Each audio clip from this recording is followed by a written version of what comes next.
अस्सलाम वालेकुम my dear students, welcome back to my channel. अभी हम बात करने जा रहे हैं स्ट्रक्चर ऑफ आइस के बारे में। और आइस का हमें पता है कि बर्फ़ होती है जो हम फ्रिज में जमा लेते होते हैं पानी को रख के डिफरेंट टाइप्स ऑफ कंटेनर के अंदर। वो प्लास्टिक के भी हो सकते हैं, वो मोस्टली जो है वो ज़्यादातर जो यूज़ किए जाते हैं वो आयरन के यूज़ किए जाते हैं। और स्ट्रक्चर स्पेशल किस्म के ये बनाए जाते हैं कटोरे टाइप्स का, जिसमें आइस को जमाया जाता है। सो स्ट्रक्चर के बारे में हम पढ़ने जा रहे हैं। हमें पता है कि हमें आइस हमने देखी हुई है। अगर हम उसके स्ट्रक्चर के बारे में जानने की कोशिश करें कि वो अंदर से उस तरह उसका स्ट्रक्चर कैसा है, उसकी डेंसिटी क्या है। और हमने देखा है कि जब भी हम पानी के अंदर बर्फ़ को डालते हैं तो वो ऊपर फ्लोट करना स्टार्ट कर देती है। तो ऐसा क्यों है, वो सारा कुछ हम आज के लेक्चर में स्टडी करेंगे। तो हमें पता है कि वाटर जो होता है ना, उसका टेट्राहेड्रल स्ट्रक्चर होता है। टेट्राहेड्रल, टेट्रा मीन फोर और हेड्रल मीन साइड्स। तो टेट्राहेड्रल स्ट्रक्चर होता है वाटर का। और ये मैंने ड्रॉ भी कर दिया है कि आपको पता है कि वाटर H2O होता है और ऑक्सीजन के ऊपर जो है वो दो लोन पेयर्स होते हैं, जिसको मैंने इस तरह से शो कर दिया है। दो लोन पेयर्स यानी कि दो इलेक्ट्रॉन जो है वो ऑक्सीजन के ऊपर मौजूद हैं, टू लोन पेयर्स। यहाँ पे अब क्या है कि सॉलिड स्टेट में अगर देखा जाए, हमें पता है कि वाटर का जो सॉलिड स्टेट में अगर वाटर है तो वो बहुत ज़्यादा, उसमें जो मॉलिक्यूल्स होंगे बहुत ज़्यादा एक्सटेंसिवली एक दूसरे के साथ अटैच होंगे, अरेंज होंगे, बिल्कुल ऐसे ही। ठीक है जी, एक दूसरे के साथ साथ बिल्कुल साथ साथ जो है वो मॉलिक्यूल्स अटैच जो है वो अरेंज हुए हुए होंगे। लेकिन हमें पता है कि जैसे ही हम आइस को जितना टेम्परेचर उसको चाहिए वैसे उसी स्ट्रक्चर में रहने के लिए अगर उतना प्रोवाइड ना करें तो फिर क्या होगा। फिर जी वो अपनी दोबारा से जो अरेंजमेंट है, एक्सटेंसिव अरेंजमेंट है, इसको चेंज करेंगे। ठीक है जी, और दूर दूर जो है वो उनके मॉलिक्यूल्स की अरेंजमेंट होना स्टार्ट हो जाएगी। और फिर एक टाइम ऐसा आएगा, ये अपनी जो अरेंजमेंट है मॉलिक्यूल्स की, या जो आइस अपनी मॉलिक्यूल्स की जो अरेंजमेंट है वो रीअरेंज करेंगे और दोबारा से लिक्विड फॉर्म में कन्वर्ट हो जाएगी। और हमें दोबारा से जो है वो बर्फ़ से पानी मिल जाएगा। ओके। उसके बाद डेंसिटी ऑफ आइस की अगर बात करें तो आइस की जो डेंसिटी होती है वो हमें पता है कि पानी से कम होती है। अब इसकी कोई ना कोई रीज़न होगी, क्योंकि जैसे हम पानी, आपने अक्सर देखा होगा पानी का कोई भी ग्लास है आपके पास, उसके ऊपर अगर आप डालते हो बर्फ़ को तो ऊपर जो है वो फ्लोट करना स्टार्ट कर देती है, वो नीचे नहीं बैठती। इसका मतलब क्या है कि डेंसिटी ऑफ आइस जो है वो कम होती है एज़ कम्पेयर टू वाटर। बिल्कुल जैसे कि वो कहते हैं कि वाटर का जो टेम्परेचर जैसे ही लो होना स्टार्ट होता है ना, तो वो आइस में कन्वर्ट हो जाता है। इसलिए क्योंकि हम जैसे अगर मैं ग्लास ऑफ वाटर है मेरे पास और मैं उसको रूम टेम्परेचर पे रख दूँ तो वो पानी ही रहेगा। लेकिन अगर आप उसको फ्रिज में रख दोगे या किसी ऐसे जो है वो इन्वायरमेंट में रखोगे जहाँ पे टेम्परेचर बहुत लो है, जैसे कि नॉर्दर्न एरियाज़ में अगर देखा जाए जहाँ पे बर्फ़ बहुत पड़ती है, वहाँ पे इसलिए तो टेम्परेचर लो होता है ना, इसी वजह से पानी जो है वो जल्दी से बर्फ़ में कन्वर्ट हो जाता है। तो मैं अगर उसको फ्रिज में रखती हूँ तो मुझे थोड़ी देर के बाद मैं देखूँगी कि वो जम गया होगा बिल्कुल से। और जितना पानी ग्लास में ऑक्यूपाई था, फॉर एग्जाम्पल मैंने हाफ ग्लास लिया था तो वो हाफ से थोड़ा सा ज़्यादा ही स्पेस उसने ऑक्यूपाई की होगी। ऐसा क्यों है। अब यहाँ पे वो कहता है कि जैसे ही टेम्परेचर लो होता है ना पानी का, तो वो आइस में कन्वर्ट होनी शुरू हो जाती है। और पानी के मॉलिक्यूल्स पहले जो थे वो थोड़े बहुत फासले पे थे, पानी के जो मॉलिक्यूल्स होते हैं वो थोड़े बहुत जो होते हैं वो फासले पे होंगे। लेकिन जैसे ही ये दोबारा से आइस में कन्वर्ट होना शुरू होगा तो इसमें और ज़्यादा जो है वो अरेंजमेंट आ जाएगी। एक दूसरे से ज़्यादा थोड़ा दूर दूर जो है वो मॉलिक्यूल्स अरेंज होंगे बहुत दूर दूर से। और क्या होगा कि इनके दरमियान, इनके मॉलिक्यूल्स के दरमियान में एम्प्टी स्पेसेस जनरेट हो जाएंगे, बिल्कुल ऐसे जैसे ये आपको एम्प्टी स्पेसेस नज़र आ रहे हैं। ये जो है वो एम्प्टी स्पेसेस मॉलिक्यूल्स के दरमियान में अरेंज हो जाएंगी। ओके। और 9% स्पेस जो है ये ज़्यादा ऑक्यूपाई करता है आइस स्टेट में पानी, as compare to the liquid state. अगर वाटर जो है वो आइस स्टेट में है तो 9% स्पेस ज़्यादा ऑक्यूपाई करता है as compare to the liquid state. और उसकी डेंसिटी इसी वजह से फिर कम होती है क्योंकि उसके मॉलिक्यूल्स के दरमियान में स्पेसेस बहुत ज़्यादा होती हैं, जिसकी वजह से एक तो स्पेसेस ज़्यादा होने की वजह से उसने जगह ज़्यादा घेरी है। ठीक है। उसके अलावा उसकी क्या हो गई, डेंसिटी भी कम हो गई है, क्योंकि वाटर के मॉलिक्यूल्स के दरमियान में देखा जाए तो इतनी एम्प्टी स्पेसेस नहीं होती जितनी कि आइस के स्ट्रक्चर में देखने को मिल जाती हैं, जिसकी वजह से उसकी डेंसिटी, उसका वेट जो है वो कम होता है। इसकी वजह से वो वाटर के ऊपर जो है वो फ्लोट करती रहती है, बर्फ़ जो है। ठीक है जी, दैट्स वाई आइस जो है वो फ्लोट करती है। ओके जी। उसके बाद फिर हमें वो क्या बताना चाह रहे हैं, हमें वो ये बताना चाह रहे हैं कि अगर मैं ये कहूँ कि इसका डायमंड लाइक स्ट्रक्चर है, डायमंड लाइक स्ट्रक्चर है किसका जी, डायमंड लाइक स्ट्रक्चर है वाटर मॉलिक्यूल का। तो आइस का, तो फिर जो है वो गलत नहीं होगा, क्योंकि डायमंड के अंदर देखा जाए तो उसमें भी कार्बन एटम ने जो है वो सेंटर स्पेस ऑक्यूपाई की होती है, बिल्कुल उसी तरह जिस तरह से ऑक्सीजन ने जो है वो की हुई है वाटर के अंदर। ठीक है जी। उसके बाद फिर हमारे पास बात आ जाती है aquatic life under the ice. हमें पता है कि बहुत जो लेक्स वगैरह होती हैं, जो रिवर्स वगैरह होती हैं, उनमें अक्सर एक्वेटिक लाइफ एग्जिस्ट करती है। एक्वेटिक लाइफ मतलब जिसमें मछलियाँ आ जाती हैं और दूसरे जो है वो बड़े बड़े से कीड़े मकोड़े आ जाते हैं, तो वो एक्वेटिक लाइफ में आता है। उनकी जो है वो लाइफ किस तरह से सर्वाइव करती है, इतनी ज़्यादा सर्दी हो और ऊपर से जो है वो फ्लोट जो है वो बर्फ़ जमी हुई हो पानी के ऊपर वाली सतह पे, तो वो नीचे जो है वो क्यों कैसे सर्वाइव कर सकते हैं, इसकी रीज़न क्या है? तो उसकी रीज़न ये है कि 0 डिग्री सेल्सियस पे पानी जब इतना टेम्परेचर पानी को दिया जाता है तो वो आइस में कन्वर्ट हो जाता है। हमें पता है कि जब टेम्परेचर लो होगा ना, तब पानी जो है वो आइस में कन्वर्ट हो जाएगा।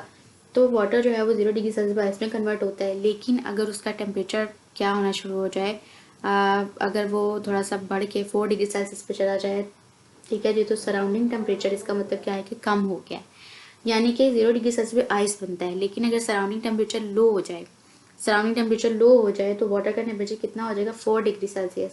इसका मतलब ये है कि सरफेस वाटर की डेंसिटी जो है वो फिर कम होती चली जाती है और इस वजह से वो टॉप पे रहता है। उसके बाद वो कहता है कि इस तरह से ये क्या करता है जी, ये जो बर्फ़ होती है ना, जो ऊपर वाली सतह पे जमी हुई रहती है, क्योंकि सराउंडिंग टेम्परेचर लो है, जिसकी वजह से जो सरफेस वाला वाटर है ना वो आइस में कन्वर्ट हो गया है, जिसकी वजह से वो क्या होता है कि आइस की फॉर्म में ही रहता है, लेकिन वो एज अ इंसुलेटिंग मटेरियल पे रिएक्ट करना शुरू कर देता है थोड़ी देर के बाद। जब वो जो है बर्फ़ की फॉर्म में ही रहे, तो वो इंसुलेटिंग मटेरियल के तौर पर एक्ट करना शुरू कर देता है, ताकि हीट लॉस, जो नीचे वाला पानी है उसमें से हीट लॉस ना हो, और जो एक्वेटिक लाइफ है वहाँ पे उनके रहने के लिए जो इन्वायरमेंट है वो सूटेबल रह सके, जिसकी वजह से इक्वेटिक लाइफ जो है वो अंडर द वाटर जो है वो एग्जिस्ट कर जाती है और उनको कोई नुकसान नहीं पहुंचता। ठीक है जी। तो ये बात ही हमें यहाँ पे बताई गई कि ठीक है जी। उसके बाद भी हमें वो कहता है कि जैसे कि प्लांट्स हो गए, एनिमल्स हो गए, टोटली डिफरेंट होते हैं absence of hydrogen bonding in water. लेकिन अगर हाइड्रोजन बॉन्डिंग वाटर में ना हो तो फिर इनका जो वे ऑफ लिविंग है अंडर द वाटर वो थोड़ा सा डिफरेंट भी हो सकता है। ठीक है जी। तो इस तरह से कहता है कि सराउंडिंग टेम्परेचर फॉल करने की वजह से आइस जो है वो बनी रहती है सरफेस पे और फ्लोट करती रहती है, और एक टाइम आता है कि वो फ्रीज़ हो जाती है। ठीक है जी। अगर पानी थोड़ा बहुत पानी लिक्विड स्टेट में है अभी, तो वो भी फ्रीज़ हो जाएगा और फिर as a insulating material act करेगा, ताकि अंडर नीचे वाटर है, नीचे वाला जो पानी है बर्फ़ के, उसमें से हीट लॉस ना हो और जो एक्वेटिक लाइफ है उसके लिए इन्वायरमेंट सूटेबल रह सके। ठीक है जी। तो ये बात है। उसके बाद फिर हमें वो बताता है क्लिनजिंग एक्शन ऑफ सोप के बारे में। उसके अलावा अगर क्लिनजिंग एक्शन सोप को देखा जाए, सोप एंड डिटर्जेंट्स के वो किस तरह से कपड़ों में जो मैल वगैरह होती है उसको क्लीन कर देते हैं, तो उसकी वजह भी जो है ये वाटर मॉलिक्यूल्स के पोलर पार्ट्स की वजह से होता है। पोलर पार्ट्स यानी कि जो हाइड्रोफिलिक होते हैं, पानी के अंदर सॉल्युबल होते हैं। ठीक है जी। पोलर पार्ट्स ऑफ वाटर की वजह से होता है, यानी कि जो सोप एंड डिटर्जेंट्स वगैरह होंगे ना, उसमें पानी मिक्स हो जाएगा, पानी में मिक्स हो जाएंगे उसके हाइड्रोफिलिक पार्ट्स की वजह से। लेकिन कुछ इसके जो और हाइड्रोफिलिक पार्ट्स क्यों होते हैं इसके, क्यों ये सॉल्युबिलिटी शो करते हैं, ये भी हाइड्रोजन बॉन्डिंग की वजह से होता है। लेकिन कुछ जो होते हैं ना, इसका कहते हैं कि जैसे कि नॉन पोलर पार्ट्स होते हैं वो आउटसाइड द वाटर ही रहते हैं, जिसको जैसे कि अल्काइल और बेंजाइल वगैरह होते हैं, क्योंकि वो नॉन पोलर होते हैं और हाइड्रोफोबिक होते हैं, जिसकी वजह से वो पानी में सॉल्युबल नहीं होते। तो डिटर्जेंट्स के जो हाइड्रोफिलिक एंड्स होते हैं ना, यानी कि पानी के जो हाइड्रोफिलिक एंड्स होते हैं वो डिटर्जेंट्स वगैरह को अपने अंदर मिक्स कर लेते हैं हाइड्रोजन बॉन्डिंग की वजह से, और कुछ जो होते हैं ना वो हाइड्रोफोबिक होते हैं उसके पार्ट्स, और वो पानी के बाहर ही रह जाते हैं, जैसा कि अल्काइल और बेंजाइल ग्रुप्स वगैरह हो गए। ठीक है जी। तो ये बात होगी। उसके बाद फिर हम देख लेते हैं कि जो बायो मॉलिक्यूल्स है, यानी कि जो लिविंग सिस्टम के मॉलिक्यूल्स हैं, उसमें हाइड्रोजन बॉन्डिंग किस तरह से अपना रोल प्ले करती है। उसके बाद अगर देखा जाए हाइड्रोजन बॉन्डिंग बायोलॉजिकल कंपाउंड्स, तो हमें पता है बायोलॉजिकल कंपाउंड्स यानी कि जो लिविंग ऑर्गेनिज्म होते हैं, जाहिर सी बात है उनमें इम्पोर्टेंट से बायोलॉजिकल कंपाउंड्स होते हैं, जिनके बगैर लिविंग सिस्टम जो है वो प्रॉपर्ली काम नहीं करता। जैसे कि प्रोटीन्स है, वो हमें पता है हमारे लिविंग सिस्टम का प्रोटोप्लाज्म में कितना इंपॉर्टेंट हिस्सा है, हमारी स्किन के लिए कितनी ज़रूरी होती है, उसमें भी हाइड्रोजन बॉन्डिंग जो है वो पाई जाती है। उसके अलावा अगर फाइबर्स में देखा जाए, फाइबर किसमें प्रेजेंट होता है, हेयर में, नेल में, और उसके अलावा मसल्स वगैरह में होता है। तो इसमें भी long chains of amino acids होती हैं जो कि हाइड्रोजन बॉन्डिंग के थ्रू जो है वो आपस में लिंक होती हैं और एक स्पाइरल की फॉर्म में, ठीक है, एक स्पाइरल की फॉर्म में। ये जो डबल दोनों स्पाइरल्स होते हैं ना, मिलके जो है वो एक हेलिक्स बनाते हैं।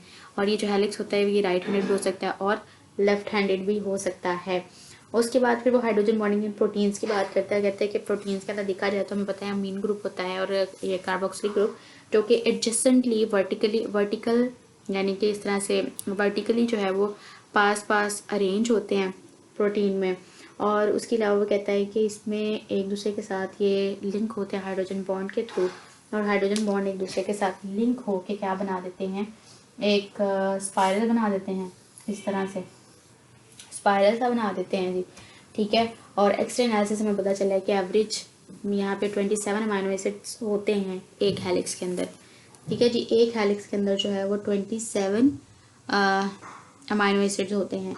उसके बाद हाइड्रोजन बॉन्डिंग इन डीएनए की अगर बात करें, डीएनए का स्ट्रक्चर अगर देखा जाए, और हमें पता है डीएनए में भी प्रोटीन्स होती हैं, ठीक है। तो डीएनए यानी कि डीऑक्सीराइबोन्यूक्लिक एसिड जो होता है ना, उसमें भी 2 कॉइल्स होते हैं इस तरह से, एक ये स्पाइरल है और एक ये स्पाइरल है, दोनों आपको नज़र आ रहे हैं।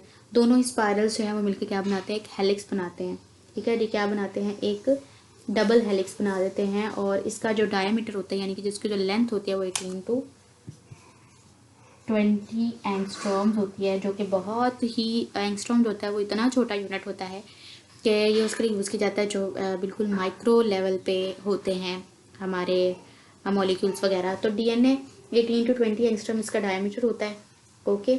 और उसके अलावा ये दोनों ही जो है वो दोनों जो स्पाइरल्स है ना, वो एक दूसरे के साथ हाइड्रोजन बॉन्डिंग के थ्रू अटैच हुए होते हैं इस तरह से। इनके दरमियान यहाँ पे प्रोटीन और इनके दरमियान में जो है वो हाइड्रोजन बॉन्डिंग पाई जाती है इस तरह से, ठीक है जी, प्रोटीन्स के दरमियान में। उसके बाद फिर कहते हैं हाइड्रोजन बॉन्डिंग इन, ये हमारी हो गई। उसके बाद वो कहता है कि hydrogen bonding in paints, dyes and textiles. Paints, dyes and textiles की अगर बात करें, पेंट्स, डाइज एंड टेक्सटाइल यानी कि जब वहाँ पे जो धागे वगैरह होते हैं ना उसमें, तो यहाँ पे वो कहता है कि पेंट्स, डाइज और टेक्सटाइल्स में अगर देखा जाए, उससे पहले हमारे पास हाइड्रोजन बॉन्डिंग इन डीएनए में कार्बोहाइड्रेट्स में भी आती है, ठीक है। कार्बोहाइड्रेट जैसे कि सुक्रोज है, फ्रुक्टोज वगैरह है, तो उसमें भी हाइड्रोजन बॉन्डिंग होती है क्योंकि सुक्रोज फ्रुक्टोज वगैरह में हाइड्रोक्सिल ग्रुप होता है जिसकी वजह से उनमें हाइड्रोजन बॉन्डिंग पाई जाती है।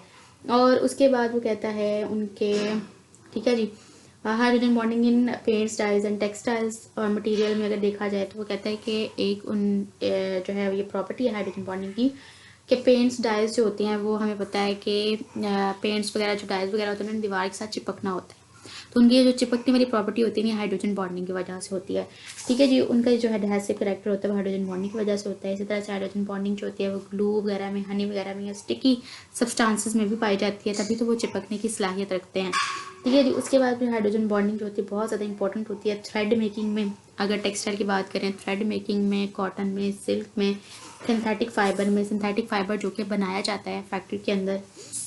For cloth this hydrogen bonding is responsible for the rigidity and the tensile strength. और ये जो हाइड्रोजन बॉन्डिंग होती है ये एक धागे की जो है वो कितना सख्त होगा, उसकी टेंसाइल स्ट्रेंथ यानी कि उसकी फ्लेक्सिबिलिटी कितनी होगी, उसके लिए जो है रिस्पॉन्सिबल होती है ये चीज़, ठीक है जी। तो पेंट्स और डाइज में अगर देखा जाए तो यही बात कि उसकी जो एडहेसिव की प्रॉपर्टी होती है ना, चिपकने की जो सलाहियत होती है वो हाइड्रोजन बॉन्डिंग की वजह से होती है। उसके अलावा टेक्सटाइल में जो धागा वगैरह बनता है, कॉटन बनता है, उसकी जो टेंसाइल स्ट्रेंथ होती है या फिर उसकी जो है वो रिजिडिटी होती है ना, वो सारी की सारी जो है वो हाइड्रोजन बॉन्डिंग की वजह से होती है। सो आई होप कि आपको जो है ये टॉपिक क्लियर हो गया है। आपका कोई भी पॉइंट मिस हो गया तो आप लेक्चर को जो है वो रिवाइव करके देख लीजिएगा, ठीक है जी, प्रीव्यू कर लीजिएगा दोबारा से। और उसके अलावा कोई भी क्वेश्चन हो तो let me know in the comment section. और बिल्कुल ना बहुत ईजी से पॉइंट्स थे और हाइड्रोजन बॉन्डिंग की एप्लीकेशंस और प्रॉपर्टीज़ का पार्ट हमने 2 आज कंप्लीट किया इस लेक्चर के अंदर। So thank you so much. Next और भी इंटरेस्टिंग टॉपिक के साथ मिलेंगे। Thank you so much.